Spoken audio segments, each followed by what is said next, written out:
देख रहे हैं आमने सामने नूरुल आरफीन के साथ। अस्सलाम वालेकुम नाज़रीन, मैं हूं नूरुल आरफीन सिद्दीकी और आप देख रहे हैं आमने सामने। इस हफ्ते के आखिरी प्रोग्राम में हम रोना रोएंगे कानून की अमलदारी का, उस कानून की अमलदारी का जो गरीब के गिरेबान पर हाथ डालने में सेकंड्स की देर नहीं लगाता, लेकिन जब बात हो अमीरों की तो ये कानून अपने जूते के तस्मे बांधने में मसरूफ़ हो जाता है।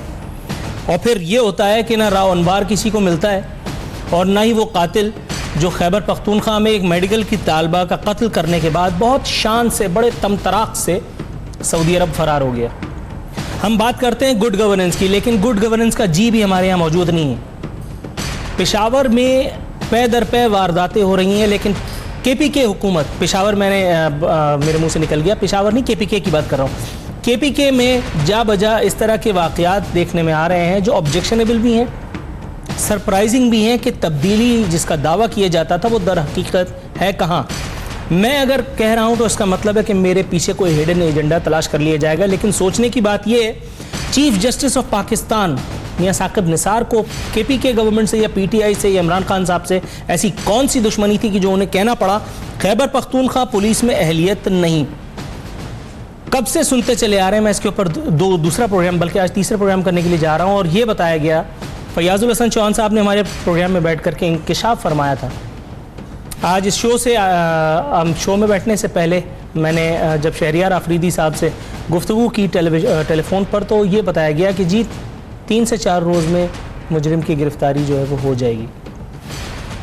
उस मुजरिम की गिरफ्तारी हो जाएगी जो आपकी आंखों में धूल झोंक कर सऊदी अरब चला गया। हाउ अबाउट द मुजरिम जिसने उस नन्ही आसमा का कत्ल किया।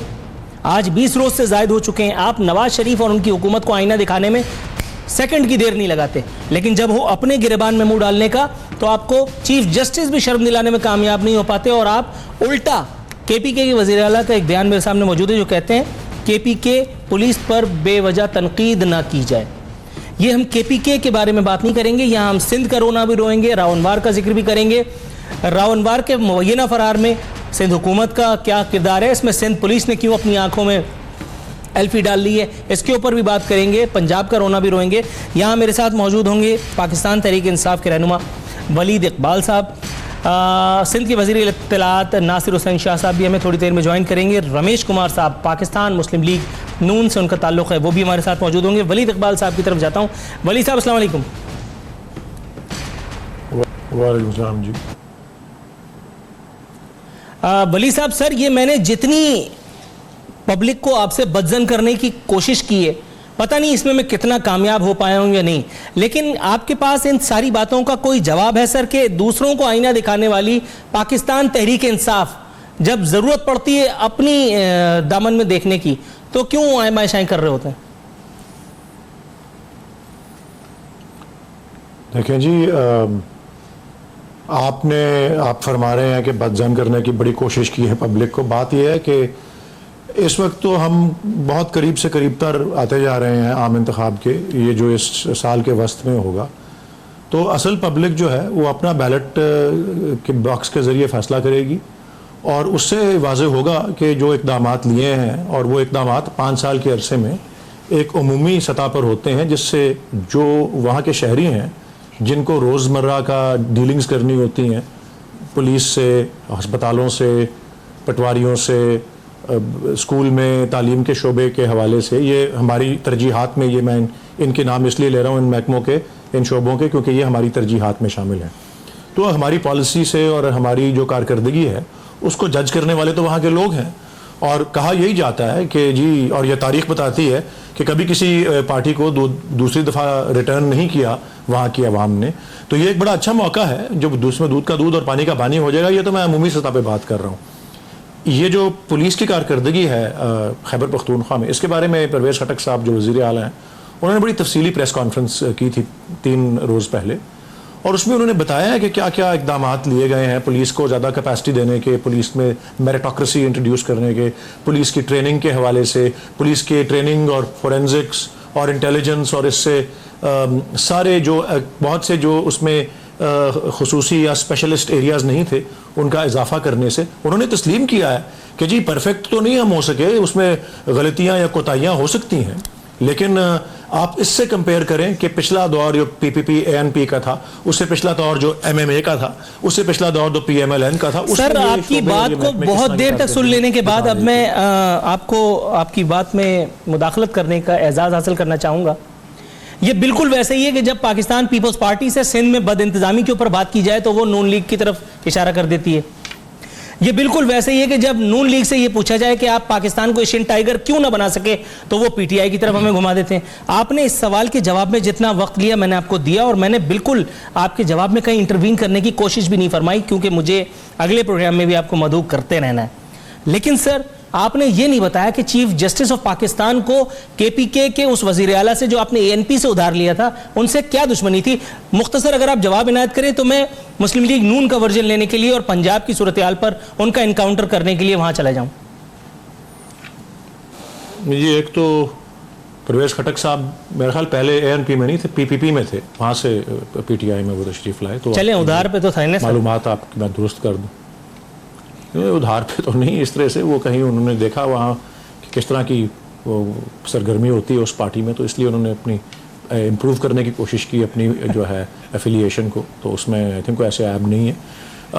मैंने आपको अर्ज़ तो किया कि वो देखें, चीफ जस्टिस ऑफ पाकिस्तान एक मखसूस केस के हवाले से अपनी सेट किए हुई कोई डेडलाइन के बारे में अगर ये बात कर दें तो इसका ये मतलब तो नहीं है कि हर केस में और हर मामले में जो है वो इदारा जो है वो नाकिस है।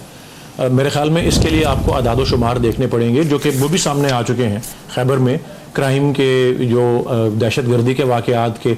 अब देखें, आपको पता है स्वात में बदकिस्मती से जो कल ये वॉलीबॉल के मैच के दौरान जो खुदकुश हमला हुआ, ये 2013 की जनवरी या फरवरी के बाद पहला था। 5 साल तकरीबन गुजर गए।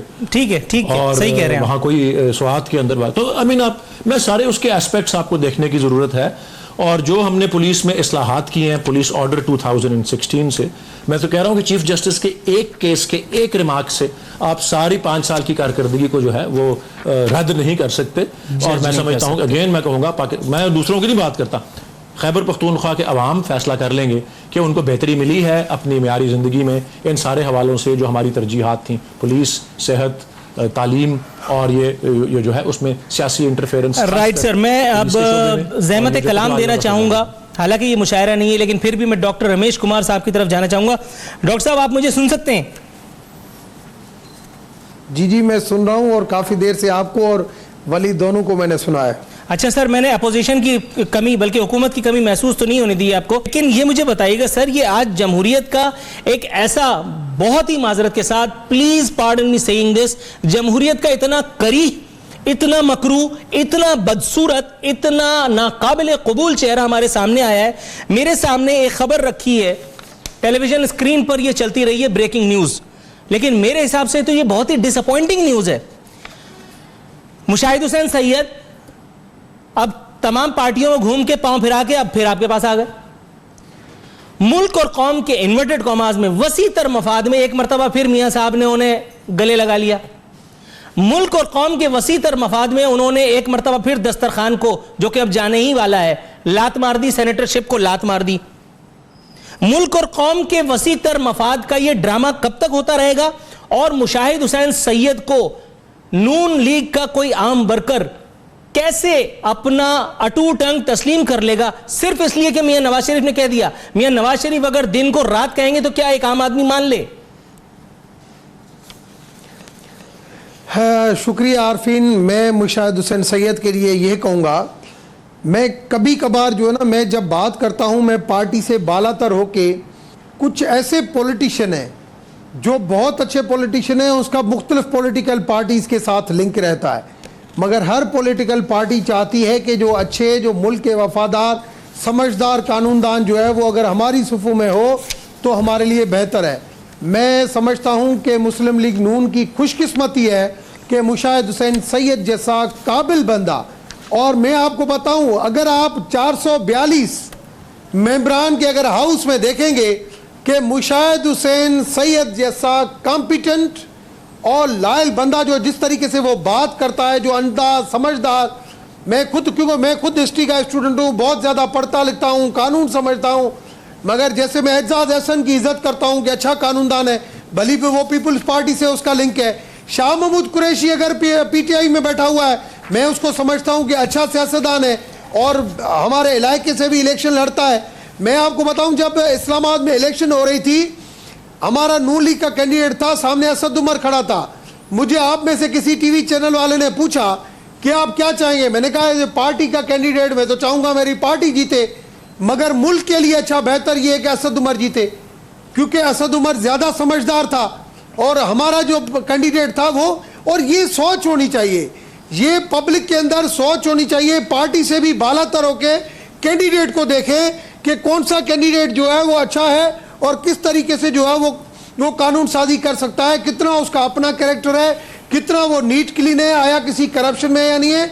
मुशाहिद हुसैन सैयद एक नीट क्लीन कॉम्पिटेंट है और मैं समझता हूँ ये PMLN की खुशकिस्मती है, पाकिस्तान की खुशकिस्मती है कि आइंदा हुकूमत भी PMLN की है और मुशाहिद हुसैन सैयद जैसे कॉम्पिटेंट बंदे अभी PMLN के अंदर मौजूद है।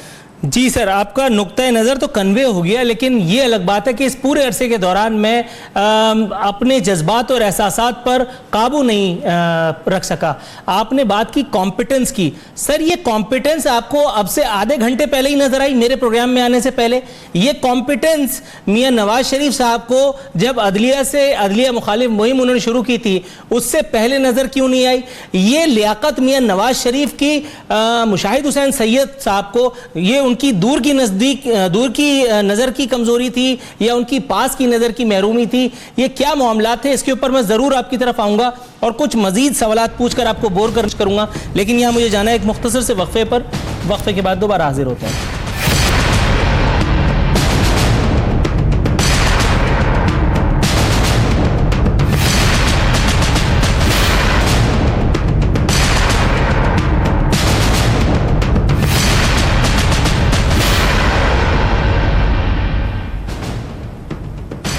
वेलकम बैक नाजरीन। ब्रेक के बाद हाजिर खिदमत हैं। नासिर हुसैन शाह साहब बस पहुंचा ही चाहते हैं, लेकिन इस अरसे में अगर उनकी आवाज़ ही हम तक पहुंच जाए तो भी बुरा नहीं है। नासिर साहब, आप मुझे सुन सकते हैं सर?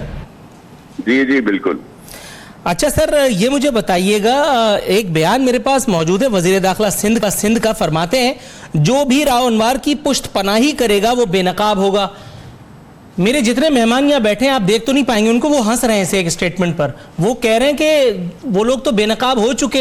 ये देखिए, दोनों मौसूफ हंसना शुरू कर दिया। वो कह रहे हैं कि वो तो कुव्वत हंस भी चुकी, एक्सपोज भी हो चुकी कि जो राव अनवार की पुष्ट पनाही कर रही है। और दूसरी बात, राव अनवार पर किसी का हाथ नहीं। ये बयान खुद एक इंतहाई मुअज़्ज़िज़ मोहतरम शख्सियत, जिसके ऊपर किसी किस्म का कोई इल्ज़ाम कोई साबित नहीं कर सका, ये अलग बात कि इल्ज़ाम इनके पास मनों टनों की तादाद में है, वो हैं शर्जील मेमन साहब।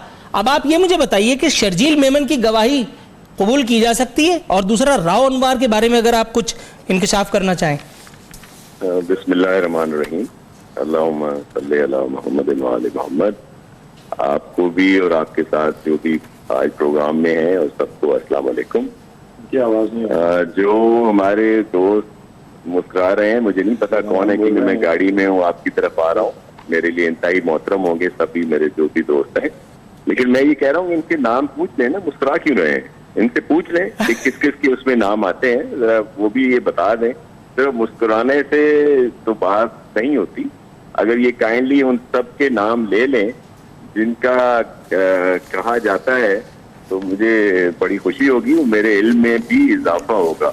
लेकिन जो बात तय है कि राव अनवार को अगर किसी किस्म की भी सिंध गवर्नमेंट से इस वाक़े के बाद कोई रियायत मिली है तो वो बता दी जाए, या किसी सिलसिले में पसो पेश से काम लिया गया हो, या ये जो एक्शन है या किसी और के कहने से किया हो, सो मोटो हुआ या कोई और। ये खुद हमारे चेयरमैन मोहतरम बिलावल भुट्टो जरदारी साहब के कहने पे नोटिस दिया गया, चीफ मिनिस्टर ने और होम मिनिस्टर ने लिया, IG साहब ने लिया, उनको फौरी बरतरफ कर दिया गया, वहां से हटा दिया गया। ना सिर्फ उनको, 3 SP और 11 SHO DSP दीगर लोगों को हटाया गया, FIR हो गई, सस्पेंड कर दिया गया और छापे मारे जा रहे हैं। फिर बात आ रही है कि जी वो एयरपोर्ट पे पहुंचे थे, वहां से गए तो एयरपोर्ट, इस्लामाबाद एयरपोर्ट में क्या सिंध की हुकूमत है, या फिर कहा गया कि किसी और एयरपोर्ट से निकल गए, तो और एयरपोर्ट इनकी ज्यूरिसडिक्शन में आते हैं। और उसके बाद तो गवर्नमेंट ने दीगर लॉ एनफोर्समेंट एजेंसी सबसे मदद मांग ली, सबको रिटर्न में लिख दिया कि आप हमें इसमें सपोर्ट करें। तो अब तो बात सब पूरे ज्वाइंटली क्या चले, सिंध गवर्नमेंट, सिंध पुलिस अगर नाअहल है, क्या दीगर जितनी भी हमारी फोर्सेस हैं वो किसी काम की नहीं है जो उससे ढूंढ नहीं पा रही, या उन सबका उस पर हाथ है? तो ये बात वो है कि जाहिर है उस पर काम हो रहा है और इंशाल्लाह वो मिल जाएंगे। और कोई भी जो बात है, जो भी इसमें मुलविस है, सबको कानून से कोई बालातर नहीं है, सबको सजा मिलेगी। ठीक है वलीद इकबाल साहब, सर सजा का जिक्र चला है तो वो इमरान खान साहब के खिलाफ जो नैब ने एक नया पलंदा खोल दिया है वो हेलीकॉप्टरों के इस्तेमाल का, बल्कि आज तो आबिद शेर अली साहब भी फरमा रहे थे कि ये हेलीकॉप्टर में ऐसे घूमते हैं जैसे येलो कैब में घूमता है कोई आदमी। चेयरमैन पीटीआई ने MI-17 हेलीकॉप्टर 22 घंटे और एक्यूरेल हेलीकॉप्टर 52 घंटे इस्तेमाल किया। अखराजात 1 करोड़ 11 लाख रुपए, अदायगी 21 लाख 7,181 रुपए। ये खबर मेरे सामने मौजूद है, वो बता रही है। दूसरा, कुंवर मोहम्मद दिलशाद साहब, साबिक chairman election commission of Pakistan के, ये फरमाते हैं कि इमरान खान के इस केस का मवाजना इंदिरा गांधी के साथ किया जा सकता है कि इंदिरा गांधी ने भी यही हरकत फरमाई थी, अपना जवाब दावा दायर करते हुए यही मिसाल दी थी जो इमरान खान साहब नैब पर दे रहे हैं। इंदिरा गांधी ने मौक़िफ़ इख्तियार किया था कि उन्होंने 1 मिनट के लिए भी हेलीकॉप्टर ज़ाती इस्तेमाल के लिए नहीं लिया, ये सिक्योरिटी प्रॉब्लम की वजह से करना पड़ा। मगर इलाहाबाद हाई कोर्ट ने उन्हें बदउनवानी का मुर्तकिब करार देते हुए वजारत उज़्मा से महरूम कर दिया। सर, इमरान खान साहब को जवाबुल जवाब देते हुए अगर पार्टी सदारत से नाअहल कर दिया गया, इफ एट ऑल वाली बात है, हवाई फायरिंग कर रहा हूं मैं, तो फिर आप लोगों का क्या रद्द-ए-अमल होगा? देखें जी, एक तो अपना शाह साहब की जो कोई बात हो रही थी, मैं उनकी आवाज़ बिल्कुल नहीं सुन सका, सो मुझे नहीं पता सज़ा की वो क्या बात कर रहे थे, लेकिन आपने जो सवाल पूछा उसका मैं जवाब दे देता हूँ। पहले ये कि इस तरह की कोई बात जो है खैबर पख्तूनख्वा गवर्नमेंट ने या PTI ने नहीं ऐसा मौक़िफ़ कोई इख्तियार किया कि जिसमें यह हो कि इमरान खान साहब ने 1 मिनट के लिए भी ये इस्तेमाल उसके लिए निजी या प्राइवेट उसके लिए नहीं किया, और ये इनके इस्तेमाल की वजह सिक्योरिटी रीजंस थे, ऐसा बिल्कुल नहीं है।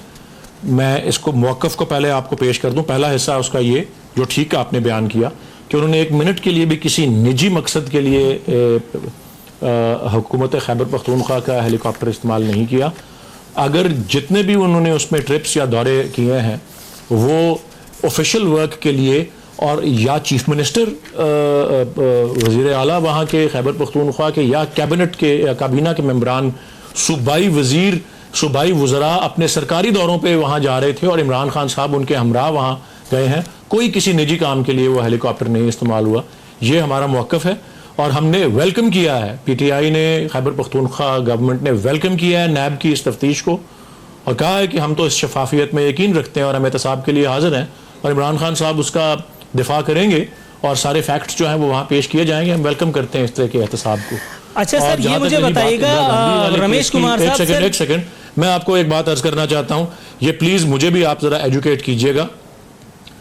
मुझे ऐसी बात का कभी, मैं पहली दफ़ा सुन रहा हूँ, इंदिरा गांधी साहबा की आपने मिसाल दी और इलाहाबाद हाई कोर्ट ने कोई उनके खिलाफ हुक्म या फैसला दिया, तो मुझे कोई ऐसा फैसला इंडिया की किसी अदालत के, मैं उसके बारे में लाइल्म हूँ, जिसमें एक सिटिंग प्राइम मिनिस्टर को डीसीट कर दिया हो अदालती फैसले ने। इंदिरा गांधी साहिबा ने इमरजेंसी इम्पोज की और उसको ज्यादती समझा गया, तो अगले इलेक्शन में उनको वोट आउट कर दिया गया। ये मैं जानता हूँ कि मुझे इस बात का कोई इल्म नहीं है कि सिटिंग प्राइम मिनिस्टर को इंदिरा गांधी को अदालती फैसले, चले कोई मसला नहीं सर, प्रोग्राम के बाद फिर मैं और उसके अलावा राजीव गांधी साहब, राजीव गांधी जो उनके बेटे हैं, राजीव गांधी ने भी कोई करप्शन में, उनका बोफोर्स स्कैंडल में नाम आया तो अदालत ने नहीं, उनको अवाम ने। अच्छा रमेश कुमार साहब, सर ये मुझे बताइएगा, नवाज शरीफ साहब की टोन चेंज होने का नाम नहीं ले रही है। निहाल हाशमी के साथ कल जो कुछ हुआ वो दुनिया ने देखा, उसके बाद फिर वही हुआ। सियासतदान जैसे ही गिरफ्त में आता है फौरन सबसे पहले उसका दिल जवाब दे जाता है। निहाल हाशमी साहब भी अंटा गफील हो गए, उसके बाद अगले दिन ये खबर आई कि निहाल हाशमी साहब को सिर्फ नज़ला ज़ुकाम हुआ है, और जहाँ तक मेरी मालूमात है, हालांकि मेडिकल के हिसाब से तो मैं कतई कोरा हूँ फाइनेंस के साथ साथ, कि नज़ला और ज़ुकाम से इंसानी ज़िंदगी को कोई ख़तरा नहीं होता। आप फिर मुस्कुरा रहे हैं, इसका मतलब है कहीं कोई मामला है। ये मुझे बताइएगा सर, वज़ीर दाखिला ने आज बिलावजह अपना नाम दे दिया। वो कह रहे हैं कि ना निहाल, ना दानियाल, ना ही तलाल, पहले मुझे धर लो। फरमाते हैं मुशर्रफ को जेल में डालें, फिर सुप्रीम कोर्ट का रोब कायम होगा। यहां लाइन लगा करके सुप्रीम कोर्ट नोटिस दे रही है लोगों को उनकी बदअमालियों पे या उनकी बदकलामियों पे, what ever you call it, और यहां एक आदमी खुद रजाकाराना गिरफ्तारी देने के लिए तैयार बैठा है, तुला बैठा है। आप उनके लिए कोई नसीहत करेंगे? नूरुल आरफीन, पहले तो मैं ये कहूँगा कि आज के प्रोग्राम में जो जिस तरीके से आप प्रोग्राम कर रहे हो, आपको बेस्ट एंकर का अवार्ड तो आपको मिलना चाहिए। और क्योंकि जो नासिर शाह साहब से जो आपने बातें पूछी और फिर वलीद के हवाले से जो आपने क्वेश्चन किया, देखिए मैं समझता हूँ कि आदमी अगर न्यूट्रल की अगर चलेगा, जैसे वलीद ने अभी आपको जवाब दिया, आपको सेटिस्फाई नहीं कर सका, आप ही सेटिस्फाई नहीं हुए तो अवाम क्या सेटिस्फाई होगी? सीधी सीधी बात बता दे कि ये हमारी गलती है और ये खान साहब को इस्तेमाल नहीं करना चाहिए था। जैसे थोड़ा सा मैं किसी टीवी चैनल पे देख भी रहा था कि कुछ टाइम जो कितने घंटे जो है इन्होंने जो है वो कबूल भी कर लिया है केपी की गवर्नमेंट ने कि इतने घंटे हेलीकॉप्टर चला है। मैं समझता हूँ हमारे लोग भी जोश में आके जो होश खो बैठे, और हमें किसी भी हालत में, मैं हमेशा ये बात करता हूँ कि इदारों का एहतराम होना चाहिए, और इदारों का एहतराम नहीं करेंगे, एक बर्दाश्त की हद होती है, नहीं तो वो बर्दाश्त की हद जब क्रॉस होती है तो फिर लाजमी है वहाँ पे फिर कटेरे में आना पड़ता है। चाहे हमें फैसला कोई कबूल हो या नहीं हो, मगर जुडिशरी सुपीरियर है, जुडिशरी जो फैसला करेगी वो सबको काबिल कबूल होगा। सर यहाँ बहुत ही माजरत के साथ नहीं, मुझे एक मिनट मेरी पहले बात खत्म हो जाए। साईं नासिर शाह अगर राव अनवार के हवाले से अगर बात करेगा कि हमारे किसी के भी लिंक नहीं है, तो अभी मैं एक टीवी चैनल से आ रहा हूं, उन्होंने एक मीडिया की खबर दी कि दुबई में आसिफ साहब, बिलावल, शर्जील मेमन, राव अनवार ये इकट्ठे नमाज पढ़ रहे हैं। तो ये कहना कि हमारी ये नहीं रही है, ये तो अब सुप्रीम कोर्ट कर रही है कि शाहरुख जतोई भी वहां पे जो है वो तो सर कम से कम इससे खबर से आपको ये तो पता चल गया होगा ना कि नमाज पढ़ना कितनी अच्छी आदत है। इसी एक नसीहत के साथ नाजरीन यहाँ वक्त हुआ प्रोग्राम में एक मुख्तसर सी कमर्शियल ब्रेक पे जाने का। बस आते हैं तो अपने मौजूद मेहमानों से गुफ्तगू के सिलसिले को मजीद आगे बढ़ाएंगे।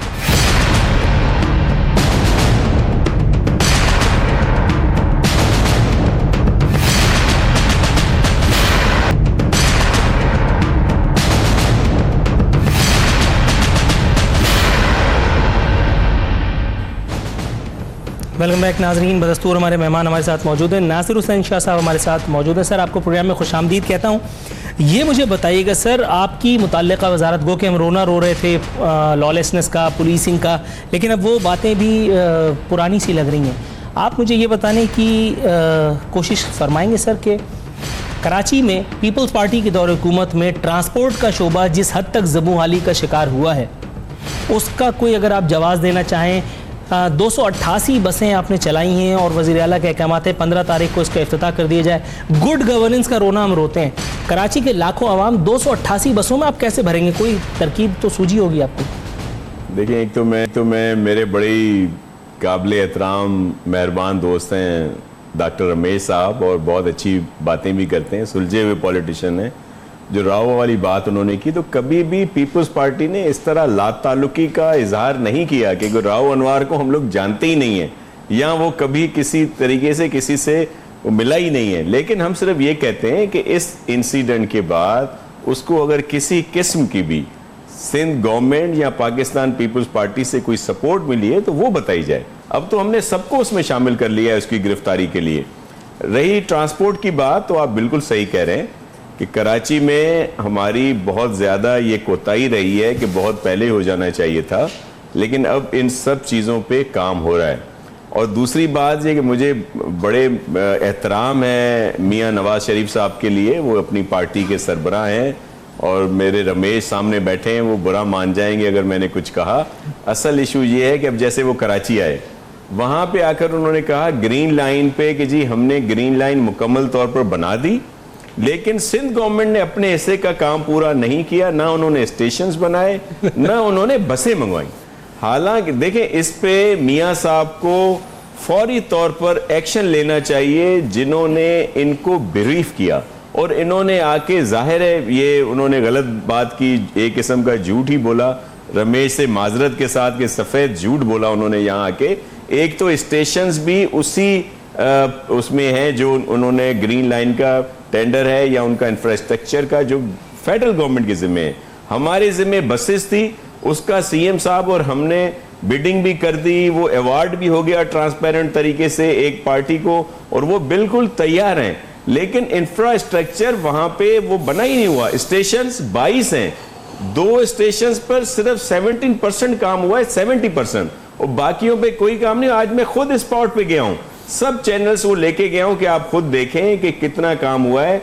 21 किलोमीटर के कॉरिडोर में 6 किलोमीटर पर 70% 80% काम हुआ है, अदरवाइज किसी पर भी काम नहीं हुआ है। सिर्फ ऐसे पूरा देख लें जाके वहां क्या हाल है। तो इतनी बड़ी शख्सियत जब इस तरह की बात करेंगी तो ये सामने, तो उनको एक्शन लेना चाहिए। सर, इतनी मैं बड़ी रमेश से कहूंगा कि वो उन्हें ये सारी हकीकत बताएं ताकि वो इस तरह की गलत बयानी ना करें, और फिर सब लोग कहते हैं कि जी इस तरह जब मैं क्या कहूं इस सिलसिले में। चले सर, मुझे अलाउ करें क्योंकि मैं कहने से पहले बिल्कुल नहीं सोचता।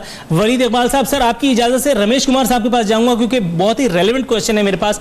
सर रमेश साहब, ये मुझे बताइएगा, एक खबर बता रही है लाहौर कराची मोटरवे ठेके में मुबैना करप्शन, चेयरमैन नैब ने तहकीकात का हुक्म दे दिया। ये मोटरवे के नाम का एक मजाक तो कराची और हैदराबाद के दरमियान में भी हो रहा है। दुनिया की तारीख में ये वाहिद मोटरवे है, सड़क चौड़ी करके सुपर हाईवे को उसके ऊपर तख्ती लगाई जा रही है मोटरवे की। आप बताना पसंद करेंगे ये शाहाना या इंतहाई भोंडा मजाक, ये एडवाइजर कौन था और उसकी तनख्वाह बढ़ा दी जाए ताकि कराची के अवामी क्यों मिले? सर देखिए, मैं समझता हूं कि कोई भी ऐसा इदारा, चाहे वो नेशनल हाईवे हो, चाहे वो सीडी हो, चाहे वो हेल्थ हो, कोई भी इदारा, अगर वहाँ पे कोई करप्शन की इतला आती है, सारी उंगलियाँ कोई ईमानदार नहीं होती है, लाजमी वहाँ पे टीमें काम करती है, तो उस करप्शन की इंक्वायरी होनी चाहिए और वो नैब और एफआईए करे तो बेहतर है, क्योंकि वो बहुत अच्छे काम कर रहे हैं। तो इस वजह से हमें किसी चीज़ का उसके ऊपर एतराज़ नहीं है, होनी चाहिए। दूसरी जो बात की ग्रीन बस की, मैं समझता हूं ग्रीन बस से पहले अगर आप काइंडली इसका जवाब देते जो मैंने सवाल किया था, तो मुझे भी तशफ़ी होती कि आपने मुझे किसी लायक समझा। मैं बिल्कुल, कराची का जो हाईवे जो बन रहा है, एक तो कराची के जो ज़मीनें हैं जिस आपको कह रहे हैं कि भाई इसको चौड़ा कर दिया गया है, ये पहले एक आइडिया था कि सेपरेट मोटरवे बने, मगर कराची के दोनों अतराफ, जो सुपर हाईवे के दोनों अतराफ जो ज़मीन है, सारी ज़मीनों के ऊपर कब्जा हो गए हैं। ठट्टे के अंदर ये सारी ज़मीनें आती हैं और उसका रिकॉर्ड भी जलाया गया है, कोई रिकॉर्ड नहीं है। जो जिसका जितना असर रसूख हुआ है। अब सर बात आती है, अब बात आती है रियासत की। सर निहायत अदब और एहतराम के साथ यहाँ बात आती है रियासत की रिट की। वो जो डंडा आप गरीबों को देख करके उठा लेते हैं ना, धत्तेरी की, वो डंडा आपको यहाँ उठाना चाहिए था। विफाकी हुकूमत की अमलदारी की अगर आप एक्सरसाइज करते तब आपको, जी सर, तब आपको यहाँ पे ये तो दामन छुड़ाना हुआ ना सर, कि यहाँ जमीनें इंक्रोच्ड है, तो आपने सुपर हाईवे को चौड़ा करके और कराची के अवाम को बेवकूफ बना दिया कि लो तुम्हारे लिए एक मोटर हाईवे मोटरवे दे दिया। उसकी सारी इंक्वायरियां चल रही है। इंक्वायरी अब एक तो नैब के इन्होंने हाथ बांध दिए हैं, असेंबली में बिल पास करके कि नैब वहां पे ऐसे डायरेक्टली आ नहीं सकती। इंक्वायरियां एंटी करप्शन में होती है, वो खुद एक करप्शन का इदारा है, तो इस वजह से वो इंक्वायरियां नहीं होती हैं और वहां पे जमीनों के रिकॉर्ड ही जला दिए गए, तो इस वजह से वो नहीं हो सका। फिर इस रोड को चौड़ा किया गया, मगर फिर भी कुछ न कुछ सहूलत जरूरी है। चले ठीक है, मुख्तसर साहब मैं आपसे व्यू पॉइंट लूंगा, नासिर शाह साहब से रिस्पॉन्ड करवाऊंगा और फिर फौरन वलीद इकबाल साहब के पास जाऊंगा क्योंकि हमारे पास टाइम नहीं है। नहीं, इसका ग्रीन बस का मुझे जवाब देने दें। ग्रीन बस का जवाब कर ले, ग्रीन बस का दे दे जवाब। मैं ग्रीन बस का मेरे अच्छा, वलीद साहब सर रमेश साहब ट्रांसपोर्ट के मिनिस्टर बने हैं, उसके बाद उसमें तेजी आई है, उसके बाद तेजी आई है, पहले उन चीजों में तेजी नहीं आई। मैं समझता हूं ये प्रोविंशियल सब्जेक्ट था, फेडरल गवर्नमेंट ने को ग्रांट दी थी कि दोनों मिलके उसको बनाएं। अगर उसमें कमी पेशी है तो आज भी साईं नासिर शाह जैसे मोहब्बत भरे, हम तो कहते हैं कि सिंध की किस्मत भी तब बदलेगी जब नासिर शाह जैसा बंदा चीफ मिनिस्टर बनेगा। अच्छा, got your point sir. Waleed Iqbal sahab, sir ये मुझे बताइएगा, यहाँ पै दर पै वाक़यात हो रहे हैं। मर्दान में वो जो बच्ची थी अस्मा, उसका वाक़या हुआ, फिर वो आसमा रानी को मार डाला गया। एक साहब जो हैं वो सऊदी अरब तशरीफ़ ले गए। अब IG KPK जो हैं उनके लिए रेड वारंट निकालने की कोशिश फरमाने वाले हैं। स्टेज अदाकारा सुंबुल का कत्ल हुआ। KPK में प्रैक्टिकली सूरत हाल जो है वो ये है, ग्राउंड रियलिटी, अमन व अमान की मैं बात कर रहा हूँ। मैं ये नहीं कह रहा सब बर्बाद है, लेकिन कुछ सूरत हाल ये भी है। आपके ख्याल में एक ऐसे सूबे के जो करता धरता हैं इमरान खान साहब, उनको उलझाने के लिए इस वक्त मैं बहुत ही माजरत के साथ पहली दफ़ा अपने करियर में ये सवाल करने वाला हूँ, ये रेहाम खान साहिबा को जो इस वक्त लॉन्च किया गया है और वो जाके इंडिया के चैनल पे बैठ के खान साहब के बारे में चश्मकुशा इंकशाफात कर रही है। सर ये मुझे बताइए, आपको पता है क्या हिदायत होगी? सर वली साहब, सर काइंडली अगर आप रिस्पॉन्ड करना चाहें। वली साहब, कैन यू हियर मी? जी मुझे आपकी आवाज़ सुनाई दी है। देखें, ये रेहाम खान साहिबा का और इंडिया जाना और फिर अटैक्स करना इमरान खान साहब के ऊपर, इससे तो फिर नज़र 2 और 2 जमा 4 करते हैं तो नज़र तो फिर यही आता है ना कि किसका एजेंडा जो है वो आगे फ़रोग़ पा रहा है और कौन से वसीले के ज़रिए फ़रोग़ पा रहा है, जिससे नज़र आता है कि किस तरह के वहाँ पे रवाबित हैं। हम तो इमरान खान साहब तो जलसों में ये कहते रहे हैं कि हम यहाँ पे, जिसको अंग्रेज़ी में कहते हैं ना, अभी हीट टर्न ऑन करते हैं नवाज शरीफ साहब के ऊपर, या वैसे इन पे अदालत या कोई नैब कोर्ट हीट इन पे दर्जा हरारत बढ़ाती है, उधर LOC के ऊपर फायरिंग शुरू हो जाती है, उधर अपना सरहदों के ऊपर कोई वो टेंशन आ जाती है और इस तरह की चीज़ें होती हैं। सो इससे तो यही, मैं आपने जो मेरे से सवाल पूछा, हमारा उसके बारे में रिएक्शन जो है वो यही है कि ये सारा इसका ताना बाना एक ही जगह पर जाके मिल रहा है कि गॉट योर पॉइंट सर। नाजरीन, इसी के साथ में अपने तमाम मुअज़्ज़िज़ मेहमानों को सर इंतहाई माजरत के साथ अनफॉर्चुनेटली यहाँ प्रोग्राम मुझे वाइंड अप करना पड़ेगा। नासिर शाह साहब बिलखुसूस के हमारे स्टूडियो तशरीफ लाए, रमेश कुमार साहब के उन्होंने मेरे सवालात को भुगता, वलीद इकबाल साहब के मैंने उनके सब्र को इतना आजमाया। नाजरीन, इसी के साथ हमारे प्रोग्राम का वक्त अब खत्म हुआ। नूरुल आरफीन सिद्दीकी और आमने सामने की टीम को इजाज़त दीजिए। फ़ी अमान अल्लाह।